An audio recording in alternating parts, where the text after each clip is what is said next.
keenya abbaa biyyaa ta'u yookaan akka abbootii keenya bakka kajoota keenyaa sanitti nus wareegetti fudhachuu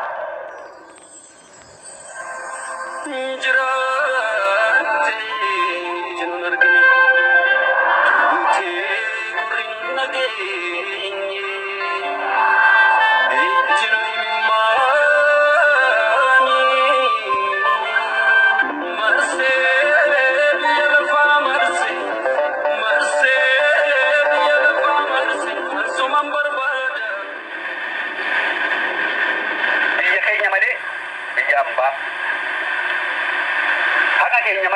haka orma haka nama ummanni akka ummata oromoo cunqurfame asnaan kana ummata oromoo cunqurfamin hedduun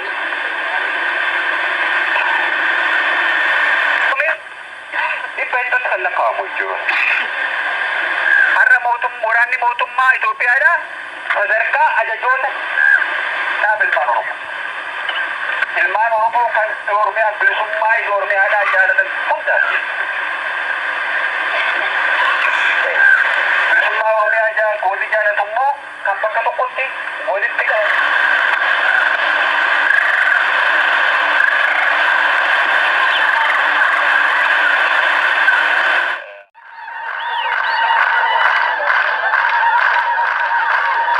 Bilisummaa oromoo miseensota koree gidduu adda bilisummaa oromoo akkasumas hoogganamtoota waliigalattis miseensota adda bilisummaa oromoo ummata bal'aa oromoo fi keessummoota keenya kabajamoo har'a sirna kanarratti nu wajjin argamtan dursee sirna eebbisaa qaadhimamtoota miseensota adda bilisummaa oromoo fi dabballoota adda bilisummaa oromoo irratti yaamicha keenya kabajanii fi sirna keenya irratti argamu egaa qooda fudhatuu keessaniin gammachuun itti dhaga'ameen isin ibsuu barbaada.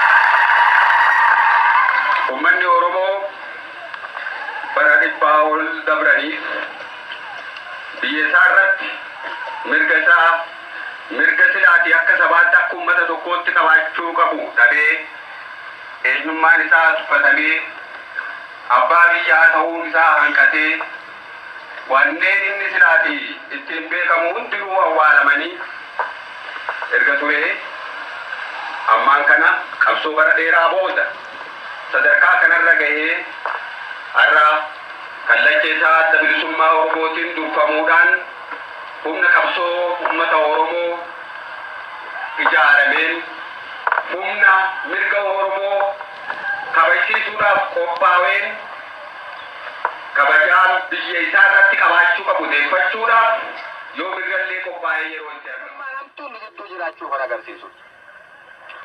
Ergas irraa kaases karaa diinaatiin haala tolfatee biyya jiituu biyya gabbattuu duraanuu hammeenya akkasii dalagee teenya erga qabate booda uummanni keenya biyya isaa keessatti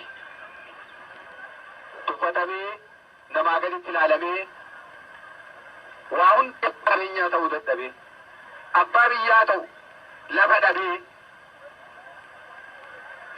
osoo beekumsa qabu beekan isaa wallaalaa alagaa hanqatee seenaan isaa bareedan seenaa bokkataa warra wal cunqursuuf wal saamuu beekuullee hanqatee fi awwaalamee aadaan isaa bareedduun aadaan isaa toltuun bakka dhabdee haala ammeenyaatiin wajjin jiraanne as geenye.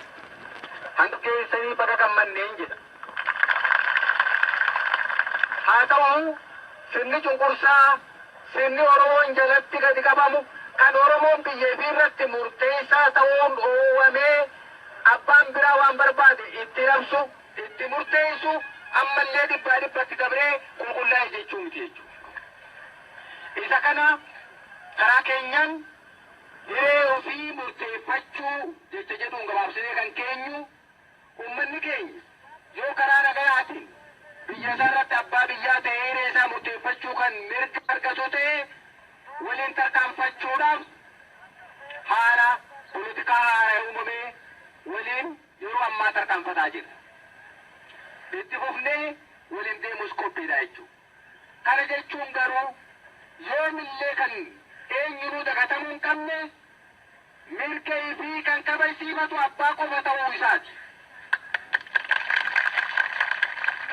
Alagaan nangamuu namaa mormu idii bu'aa keessaa qabaatu malee akka hin ta'in galaa quba qabaannu.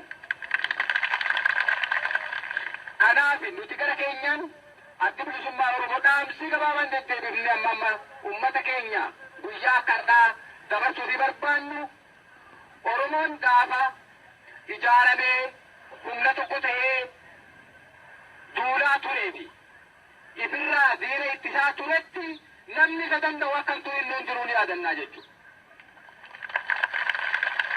Oromoon arsii mootummaa Amaaraa kan humna hidhannoo Awurooppaatiin hidhate kan madaafa hidhate bara shan guutuu cabsee kan ofirraa deebisuu danda'e meeshaa akkasii jechuun osoo hin ta'in tokkummaa qabaachuudhaan ijaarmee qabaachuudhaan wal dhaga'uudhaan wal jala deemuudhaan mirgii fi inni qofaan akka kabajsiifatutti amalee deemu dur dhaabbachuun akka ture gaa yaadachuu qabdanii jechuudha.